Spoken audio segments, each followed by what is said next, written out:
അസ്സലാമു അലൈക്കും വറഹ്മത്തുള്ളാഹി വബറകാതുഹു. ഇന്നെൻ്റെ ഈ രാത്രിയിൽ ഡിവാൻ അക്കാദമിയുടെ മുഴുവൻ കുടുംബാംഗങ്ങളും എത്തിച്ചേർന്നത് ഒരു നല്ല മനസ്സോടുകൂടിയാണ്. അല്ലാഹു ഈ ഖുർആനിൻ്റെ സദസ്സിനെ അനുഗ്രഹിക്കുമാറാകട്ടെ. കുറഞ്ഞ കാര്യങ്ങൾ കുറഞ്ഞ സമയത്തിനുള്ളിൽ എത്രയും പെട്ടെന്ന് പറഞ്ഞ് നമുക്ക് അവസാനിപ്പിക്കാം. ആദ്യമായി ഞാൻ പറയാൻ പോകുന്ന കാര്യം നിങ്ങൾ ശ്രദ്ധിക്കുക. തൗഹീദ് എന്താണ്? തൗഹീദ് എന്ന ഒരു വിഷയത്തിൽ മാത്രം കുറച്ച സമയം സംസാരിക്കാൻ ആഗ്രഹിക്കുന്നു. ശ്രദ്ധിച്ച് കേൾക്കണം. കുറച്ച കാര്യങ്ങൾ പറയുമ്പോൾ എന്ന് പറയുന്നത് നിങ്ങൾ ശ്രദ്ധിച്ച് കേൾക്കാൻ വേണ്ടി മാത്രമാണ്.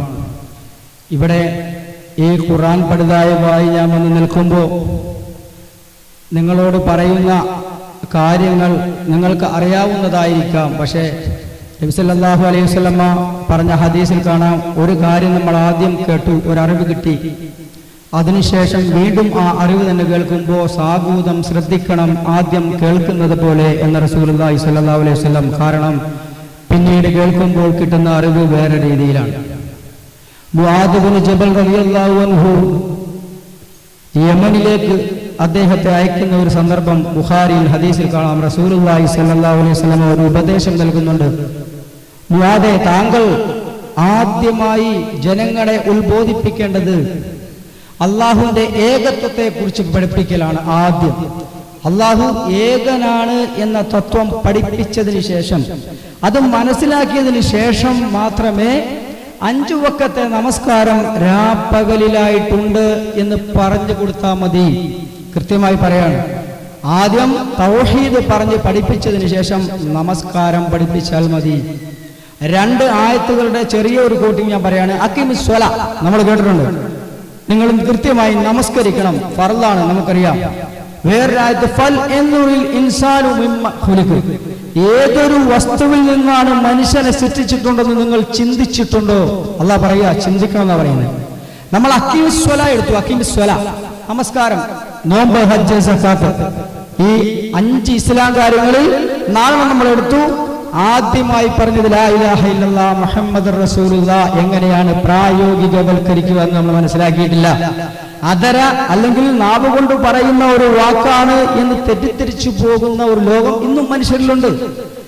അത് അള്ളാഹു പ്രായോഗികവൽക്കരിക്കാൻ വേണ്ടി മാത്രം പറഞ്ഞ കാര്യമാണ്. ഫസ്റ്റ് എണ്ണിയിരിക്കുന്നത് ലാ ഇലാഹ ഇല്ലല്ലാഹ് മുഹമ്മദുർ റസൂലുള്ളാഹ്. തൗഹീദ് എന്താണ്? തൗഹീദ് അത്തൗഹീദു ഇഫ്റാദുല്ലാഹി തആല ഫീ റുബൂബിയ്യതിഹി വ ഉലൂഹിയ്യതിഹി വ അസ്മാഇ വ സിഫാതിഹി. 3 കാര്യങ്ങളാണ് പറഞ്ഞത്. 3 കാര്യങ്ങൾ. എന്താണ് റുബൂബിയ? അത്തൗഹീദ് റുബൂബിയ എന്താണ്? റബ്ബ് എന്ന് നമ്മൾ കേട്ടിട്ടുണ്ടല്ലേ. ഒരു വസ്തുവിനെ ഒന്നുമില്ലായ്മയിൽ നിന്ന് ഘട്ടം ഘട്ടമായി സൃഷ്ടിച്ച് പരിപാലിച്ചു പോരുന്ന ഒരു നടപടിക്രമം നടത്തുന്നവനാണ് റബ്ബ് എന്ന് നമുക്കറിയാം. റബ്ബ് എന്നൊരു ആധികാരികമായുള്ള ഒരു പദം അല്ലെങ്കിൽ റബ്ബിനെ അംഗീകരിക്കാത്ത ഒരു മതക്കാരും നമുക്ക് കാണാൻ കഴിയില്ല. പരബ്രഹ്മമെന്നും യഹോവയെന്നും റബ്ബെന്നും മുസ്ലിങ്ങൾ പറയുന്നതൊക്കെ റബ്ബിനെ അംഗീകരിക്കലാണ്. ഈ റബ്ബ് എന്താണ്? റബ്ബ് എന്ന് മനസ്സിലാക്കാൻ നമുക്ക് നിരീക്ഷണ പരീക്ഷണം എന്ന അവസ്ഥയിൽ എംപിരിസിസിൽ നിന്ന് റാഷണലിസത്തിലേക്ക് പോകുന്ന അവസ്ഥയിൽ നമുക്ക് ചിന്തിച്ചാൽ, ശാസ്ത്രപരമായിട്ട് ചിന്തിച്ചാൽ, മലയാളത്തിൽ പറഞ്ഞാൽ ശാസ്ത്രപരമായിട്ട് ചിന്തിച്ചാൽ, നമ്മൾ കുടിക്കുന്ന ഒരു വാട്ടർ വെള്ളം, ആ വെള്ളത്തിൽ അടങ്ങിയിരിക്കുന്ന പ്രോസസ്സിംഗ് മനസ്സിലാക്കുമ്പോൾ നമുക്ക് മനസ്സിലാക്കാൻ കഴിയും. 2 അപ് കോർക്കുകളും 1 ഡൗൺ കോർക്കുകളും ചേർന്ന് പ്രോട്ടോണും 2 ഡൗൺ കോർക്കുകളും 1 അപ് കോർക്കും ചേർന്ന് ന്യൂട്രോണും, ഇത് രണ്ടും സങ്കലിച്ച് ന്യൂക്ലിയസ് ആകുന്നു. ഒരു പ്രസിംഗ്, ഒരു ഫോഴ്സ് കൊടുക്കുന്നു. അതിനുശേഷം ഇലക്ട്രോണാൽ ചുറ്റപ്പെട്ട ഗ്ലൂക്കോൺ അത് ആറ്റമാകുന്നു, മോളിക്യൂൾസ് ആകുന്നു, മാറ്റർ ആകുന്നു, വാട്ടർ ആകുന്നു. H2O എന്ന് പറയുന്ന ഒരു വെള്ളത്തിൽ ഇത്രയും പ്രോസസിംഗ് ഘട്ടം ഘട്ടമായി നടക്കുന്നത് നമ്മളറിയില്ല. സയന്റിഫിക്കലായിട്ട് അത് കണ്ടുപിടിച്ചിട്ടുള്ളതാണ്. അങ്ങനെ ഒരു ഗ്ലാസ് വെള്ളം കുടിക്കുമ്പോൾ ഇത് മനസ്സിലാക്കി നമ്മൾ കുടിക്കുമ്പോൾ അതിന് ലക്കൽ ഹംദ് വലക്കൽ ശുക്ർ എന്ന് പറയുമ്പോൾ നമുക്ക് മനസ്സിലാവും എന്താണ് റബ്ബ് എന്ന്. അതാണ് അല്ലാഹുവിന് ഇഷ്ടവും. റബ്ബ് എന്ന പദം മെറ്റീരിയലിസ്റ്റിക് വേണ്ടി, അതായത് നമ്മൾ ഇന്ന് പദാർത്ഥ ലോകത്ത് ഏതൊരു വസ്തുവിനെ സൃഷ്ടിക്കുന്നതിന് വേണ്ടിയുള്ള ഒരു ഫോഴ്സ് അല്ലെങ്കിൽ ഒരു കാരണം, ഒരു ശക്തി, അതാണ് റബ്ബ്. അത് നമുക്ക് ആദ്യം മനസ്സിലാക്കേണ്ടതുണ്ട്. റബ്ബ് റുബൂബിയത്തിൽ പെടുന്ന ഈ റുബൂബിയത്തിന്റെ ആയത്തുകളും ഉലൂഹിയത്തിന്റെ ആയത്തുകളും വ്യത്യസ്തമാണ്. റുബൂബിയത്തിന്റെ ആയത്തുകളാണ് എന്നാൽ ഉലൂഹിയത്തിന്റെ ആയത്തിലേക്ക് വരുമ്പോൾ ആയത്തുകൾക്ക് വ്യത്യാസമുണ്ട്. നമ്മൾ ടൈം ട്രാവൽ ചെയ്യേണ്ടി വരും. മൂസാ നബിയുടെ കാലഘട്ടത്തിലേക്ക് പോകേണ്ടി വരും. ലളിതമായിട്ട് റുബൂബിയത്തും ഉലൂഹിയത്തും അസ്മാഉ വസിഫാത്തും പറയുകയാണ്. മൂസാ നബിയുടെ കാലഘട്ടത്തിലേക്ക് എന്താണ് ഉലൂഹിയത്ത് എന്ന് നമുക്ക് മനസ്സിലായിട്ടുണ്ടോ? വൈരുദ്ധാത്മക ഭൗതികത.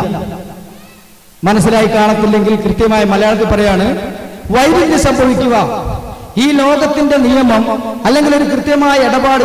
ഇപ്പോ ഈ ഡിവൈനിന്റെ മുറ്റത്ത് ഒരു മഴ പെയ്താൽ എല്ലാവരും നനയും. കാരണം ടാർപ്പയില്ല, പടുതയില്ല. പക്ഷേ മഴ പെയ്താലും നനയുകയില്ല ആരും. അതാണ് ഉലൂഹിയത്ത്. നമുക്ക് ടൈം ട്രാവൽ ചെയ്ത് മൂസാ നബി അലൈഹി സ്വലാമയുടെ അടുക്കലേക്ക് പോകും, മനസ്സിലാവും. മൂസാ നബി അലൈഹി സ്വലാമോട് അള്ളാഹ് പറയാണ്, മൂസാ നീ ഫിറഔന്റെ അടുക്കലേക്ക് പൊക്കോ, പോയതിനു ശേഷം എന്നെ കുറിച്ച് പറയേ, ഏകത്വത്തെ കുറിച്ച് പറയേ. മൂസാ നബിയുടെ അപ്പോഴത്തെ അവസ്ഥ മനസ്സിലാക്കണം. ഒരാളെ വധിച്ചിട്ട് ഓടി രക്ഷപ്പെട്ടയാളാണ് ആ നാട്ടിൽ നിന്ന്. അവിടേക്കാണ് പോകാൻ പറയുന്നത്. നമ്മളെ ഈ വേദിയിൽ നിന്നുകൊണ്ട് നമ്മൾ ചിന്തിക്കുമ്പോൾ മൂസാ നബിക്ക് വേറെന്തോ കുഴപ്പമുണ്ടെന്ന് നമ്മൾ പറയും. കാരണം വധിക്കപ്പെടാൻ സാധ്യതയുണ്ട് അങ്ങോട്ട് പോയാൽ. ആ സമയത്ത് മുമ്പിലെ ഭാവി അറിയാത്ത മൂസാ നബിയുടെ ഒരു മനസ്ഥിതി ഉണ്ടല്ലോ, അതാണ് ഉലൂഹിയത്ത്.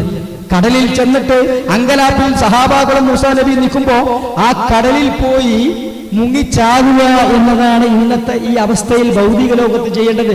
പക്ഷെ അവിടെ വഴിമാറി. അവിടെയാണ് ഉലൂഹിയത്ത് ഇറങ്ങിയത്. ഇബ്രാഹിം നബി അലൈഹി സ്വലാത്തു വസ്സലാമക്ക് അറിയാം, തീയിൽ അകപ്പെട്ട് കഴിഞ്ഞാൽ കരിഞ്ഞ് ശാമ്പലാകും. പക്ഷേ മുമ്പിലുള്ള കാര്യം അറിയാതിരിക്കുന്ന സന്ദർഭത്തിലും ഇബ്രാഹിം നബി അലൈഹി സ്വലാമയുടെ ഒരു ചേതോ വികാരമുണ്ടല്ലോ, അതാണ് ഉലൂഹിയത്ത്. 100 പേർക്ക് 1000 പേരെ അതിജീവിക്കാൻ കഴിയില്ല. അതറിയാം, സഹാബക്കറിയാം. നമ്മളെപ്പോലെ പച്ച മനുഷ്യരായിരുന്നു അവർ ചിന്തിച്ച ആ മനസ്ഥിതി ഉണ്ടല്ലോ, ഇനി എന്ത് സംഭവിക്കുമെന്ന് അറിയുന്ന ആ സന്ദർഭം, അതാണ് ഉലൂഹിയത്ത്. പിന്നീട് സംഭവിച്ചത് പരാജയമോ വിജയമോ? വിജയമാണ് ഇറങ്ങിയത്, സംഭവിച്ചു ഉലൂഹിയത്ത്. നമ്മള് അവിടെയാണ് ഇപ്പൊ നിൽക്കുന്നത്. മൂസാ നബി ഇബ്രാഹിം നബി അലൈഹി സ്വലാത്തു വസ്സലാമിന്റെ അടുക്കലാണ് നമ്മൾ നിൽക്കുന്നത്. നമ്മൾ നേരെ ഡിവൈനിന്റെ മുറ്റത്തേക്ക് വരിക. ഉലൂഹിയത്ത് കണ്ടിട്ടുണ്ടോ? ഉലൂഹിയത്ത് നമുക്ക് അനുഭവിച്ചിട്ടുണ്ടോ? ഉലൂഹിയത്ത് എന്താണ്? ഉലൂഹിയത്ത് വ്യത്യസ്തമായി ഭൂമിയിൽ നടക്കുന്ന കാര്യത്തിൽ വ്യത്യസ്തമായി സംഭവിക്കുക. നമ്മളെവിടെയോ കേട്ടുമറന്ന ചില ഉലൂഹിയത്തുകളുണ്ട്. തൗഹീദ് മനസ്സിലാക്കാത്തതിന്റെ പ്രശ്നമാണ്. പ്രസംഗങ്ങളിൽ ഞാൻ കേട്ടിട്ടുണ്ട്, എന്റെ അറിവ് പരിമിതിയുള്ളതാണ്. ഞാൻ ഒരുപാട് സ്ഥലങ്ങളിൽ കേട്ടിട്ടുണ്ട് റുബൂബിയത്ത്, ഉലൂഹിയത്ത്, അസ്മാഉ വസിഫ. എനിക്കൊന്നും മനസ്സിലായിട്ടില്ല. ഷഹാദ എന്ന ടെക്സ്റ്റ് ബുക്കിൽ എനിക്ക് മനസ്സിലാക്കാൻ കഴിഞ്ഞ കാര്യങ്ങളാണ് നിങ്ങളോട് പറയുന്നത്. ഡിവൈന്റെ ഔദ്യോഗിക ടെക്സ്റ്റ് ബുക്കാണ് ഷഹാദ. അതാണ് ഞാൻ പഠിച്ചുകൊണ്ടിരിക്കുന്നത്. ഉലൂഹിയത്ത് ഈ വീട്ടിലേക്ക് ഇറങ്ങി, ഈ നാട്ടിലേക്ക്, ഇവിടെ ഇരിക്കുന്ന ചെയറിലേക്ക് ഇരിക്കുന്ന ഓരോ സഹോദരിമാരും സഹോദരന്മാരും മനസ്സിലാക്കുക, അമിതമായ രക്തസ്രാവം. ഒന്നല്ലെങ്കിൽ 7-ാം മാസം കുഞ്ഞു മരിക്കും, അല്ലെങ്കിൽ മാതാവ് മരണപ്പെടും എന്നൊരു സന്ദർഭത്തില് നമ്മൾ അള്ളാഹു എന്നൊരു വിളിയില്ലേ, ഇനി എന്താണ് സംഭവിക്കുക? ഏറ്റവും വലിയ ഗൈനക്കോളജിസ്റ്റാണ് പറഞ്ഞിരിക്കുന്നത്, ഒന്നല്ലെങ്കിൽ മാതാവ് മരണപ്പെടും, അല്ലെങ്കിൽ കുഞ്ഞു മരണപ്പെടും എന്ന് പറയുന്ന ആ സന്ദർഭത്തിൽ നമ്മൾ അള്ളാഹുവിനെ ഇഫ്രാദുള്ള തനിപ്പിക്കുന്ന ഒരു സന്ദർഭമുണ്ടല്ലോ, അതാണ് ഉലൂഹിയത്ത്. 9-ാം മാസം കൃത്യമായി പറഞ്ഞ ഡോക്ടറടക്കം അതിശയിച്ചുകൊണ്ട് ഒരു പെൺകുഞ്ഞ് അല്ലെങ്കിൽ ആൺകുട്ടി ജനിച്ചു കഴിയുമ്പോ മിറാക്കിൾ അവിടെ സംഭവിച്ചു. അതിനെയാണ് ഉലൂഹിയത്ത് എന്ന് പറയുക, അല്ലേ? 8 വർഷമായിട്ട് കുഞ്ഞില്ല, 8 വർഷമായി നമുക്ക് കുട്ടികളില്ല. ഡോക്ടർമാർ പറഞ്ഞു സാധ്യതയില്ല. 8 വർഷം കഴിഞ്ഞ് 9-ാം വർഷം കുഞ്ഞു ജനിക്കുന്നു. അള്ളാഹു ഭൗതികതയിൽ നിന്ന് വ്യത്യസ്തമായ കാര്യങ്ങൾ നടത്തുന്നു. അവനാണ് ഉലൂഹിയത്തിന്റെ ഉടമസ്ഥൻ. അങ്ങനെ ഉലൂഹിയത്തിനെ നമ്മൾ മനസ്സിലാക്കാൻ കഴിയണം. റുബൂബിയത്ത് സൃഷ്ടിപ്പുമായി ബന്ധപ്പെട്ടുള്ള കാര്യങ്ങളാണ്. അത് പഠിക്കൽ നമുക്ക് ബാധ്യതയാണ്. പഠിക്കൽ ബാധ്യതയാകുന്ന തൗഹീദാണ് ആദ്യം പഠിക്കേണ്ടത്. അതുകൊണ്ട് ഉരുവരേണ്ടതല്ലെന്ന് നമ്മൾ പഠിച്ചു. ഉലൂഹിയത്ത് നമ്മുടെ വ്യക്തിജീവിതവുമായി എത്രമാത്രം ഉദാഹരണങ്ങൾ ഒരുപാട് പറയാൻ സമയമില്ല. കുറച്ച് കാര്യങ്ങളാണ് പറയുന്നത്. നമ്മുടെ വ്യക്തിജീവിതവുമായി ബന്ധപ്പെട്ട് ഉലൂഹിയത്തിനെ നമ്മൾ മനസ്സിലാക്കുക. 3-ാമതായി നമുക്ക് മനസ്സിലാക്കാൻ കഴിയുന്നത് അസ്മാഉ വസിഫാത്താണ്. ഈ ലോകത്തുള്ള മുഴുവൻ വസ്തുക്കളും ഇസ്മുകളാണ്. എല്ലാ വസ്തുക്കളും ഇസ്മുകളാണ്, നാമങ്ങളാണ്. ആ നാമങ്ങളെ നമ്മൾ അംഗീകരിക്കലാണ്. നമുക്ക് ഭക്ഷണം തരുന്ന റബ്ബ് റാസിഖാണ്. ആ റാസിഖിനെ അംഗീകരിക്കലാണ്. അതാണ് എല്ലാ നാമഗുണവിശേഷണങ്ങളും അള്ളാഹു സംക്ഷിപ്തമാണ് എന്ന് നമ്മൾ അംഗീകരിക്കണം. അംഗീകരിക്കലാണ്. ആ അംഗീകാരം അംഗീകരിച്ച് മനസ്സിലാക്കി ശാസ്ത്രപരിധിയിലൂടെ ചിന്തിച്ച ഒരുപാട് സയന്റിസ്റ്റുകൾ നമുക്ക് കാണാൻ കഴിയും. ഒരുപാട് സയന്റിസ്റ്റുകളെ ഈ നാമഗുണ വിശേഷണങ്ങൾ റുബൂബിയത്ത് എന്ന് പറയുന്ന ഒരു സംഗതി അള്ളാഹു നടപ്പിലാക്കുന്നത് ഉലൂഹിയത്തിലൂടെയാണ്. ഉലൂഹിയത്ത് നടപ്പിലാക്കുന്നത് അസ്മാഉ വസിഫാത്തിലൂടെയാണ്. ഉദാഹരണം പറയുകയാണെങ്കിൽ ഇബ്രാഹിം നബി അലൈഹി സ്വലാത്തു വസ്സലാം റുബൂബിയത്തിന്റെ ഒരു സൃഷ്ടിയുടെ ഉദാഹരണം പറയാമെങ്കിൽ ഇബ്രാഹിം നബി അലൈഹി സ്വലാത്തു വസ്സലാമിന് സഹായം നൽകിയത് അത് ഉലൂഹിയത്താണ്. സഹായം ആ നടപ്പിലാക്കിയത് അസ്മാഉ വസിഫാത്താണ്. അവിടെ നാസിർ സഹായകൻ എന്ന സഹായം ഇത് പൂർണ്ണമാകുകയാണ്. ഈ അസ്മാഉ വസിഫാത്തുകളെ റുബൂബിയത്തിനെ ഉലൂഹിയത്തിനെ നമ്മുടെ ജീവിതത്തിൽ എത്രത്തോളം നമുക്ക് മനസ്സിലായിട്ടുണ്ട് എന്ന് ലളിതമായ കാര്യത്തിൽ ഞാൻ പറഞ്ഞതാണ്. നിങ്ങൾക്ക് മനസ്സിലായി എന്ന് ഞാൻ വിചാരിക്കുന്നു. 10 മിനിറ്റാണ് എന്റെ സമയം. അള്ളാഹു ഈ കൂടിയിരിക്കുന്ന എല്ലാ സ്ത്രീ പുരുഷന്മാർക്കും എന്റെ സഹോദരി സഹോദരന്മാർക്കും അനവധി നിരവധി അനുഗ്രഹങ്ങൾ. അതാണ് ഇന്ന് റോഡിലൂടെ അലഞ്ഞു നടക്കുന്ന, വളരെ സ്പീഡിൽ സഞ്ചരിച്ചു കൊണ്ടിരിക്കുന്ന, വളരെ ആവശ്യത്തിൽ നടന്നുകൊണ്ടിരിക്കുന്ന ഒരുപാട് ജനപദങ്ങൾ റോഡിലൂടെ അതിലേക്ക് പോകുന്നുണ്ട്. പക്ഷേ അവർക്കൊന്നും കിട്ടാത്ത ഒരു അവസരത്തിന് അല്ലാഹു വഴിവിടമെന്ന് എല്ലാവർക്കും പ്രത്യേക അവസരമാണെന്ന് പറഞ്ഞിരിക്കുക.